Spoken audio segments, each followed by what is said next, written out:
The just shall live by their faith, meaning, very simply deconstructed, you don't have faith, you're not living. Because faith is going to be basically the VIP card to get into the end times and stay in the end times. The end times is going to be like a big ballroom, but entry into that thing, it's going to be free. We're all going to be packed into it like cattle. But to stay in it, faith is going to be required. Faith is the VIP card that you're going to flash and say, oh no, I belong here. No, don't slide me out. No, don't slide me off the dance floor. I belong here. See, I have faith.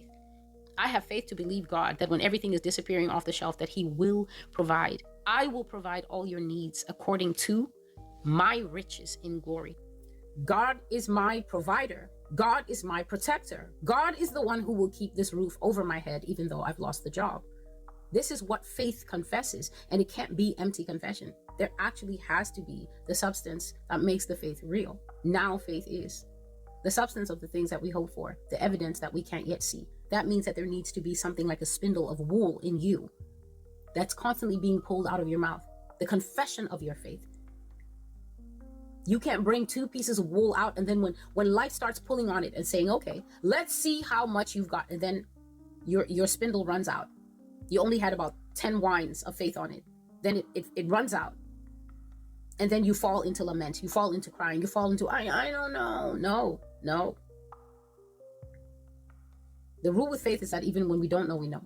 Do you know that? Even when we don't know, we know, because we know the one who knows. That is where, if you are not used to trusting God now, when we get to the times where faith is needed, it will be very hard to start trusting God in terrible circumstances. Do you know? The circumstances we go through now, the everyday thing, this is where you practice.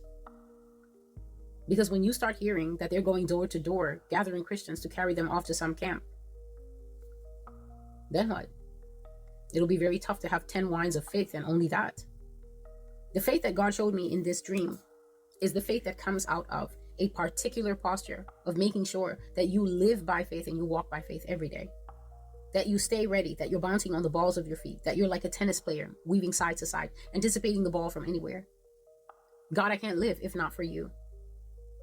Every problem that comes my way, Lord, I know you will handle it. You're investing time in the songs and worship. Why? Because times will come, they will give you such a verdict. They will give you such a feedback that the leukemia is in the baby's bones, that you will not have time to think of a response. A song will come bursting out and the doctor will think, this is why I don't like treating Christians, because they're cognitively dissonant. That man doesn't know what he's talking about. He doesn't know that the words that came from his mouth are like arrows, like darts coming off the top of a castle. And those darts want to enter your house, and you have to lift up the shield of your praise. You have to lift up, that song has to come out, and you just say, thank you, Jesus. And he's thinking you're thanking Jesus for your baby's leukemia. No, you are immediately engaging that gear. And that thing will come up, and those darts dispersed. I heard you about the cancer. You don't need to tell me 6 times. I heard you. But now I've got business to do that doesn't involve you, doctor.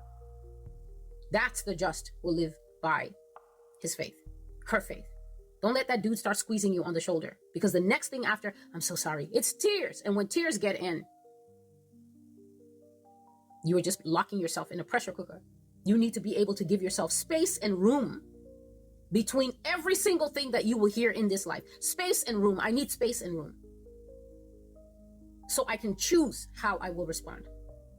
Weak Christians react. They just react. Oh no, what do we do? What do you mean, what do we do? As long as there are no Russians on the border right now, you've got time to prepare. You have got time to pray. You have got time to sow to the spirit and not to the flesh. Because they're coming no matter what. The question is, what are you doing with the interim?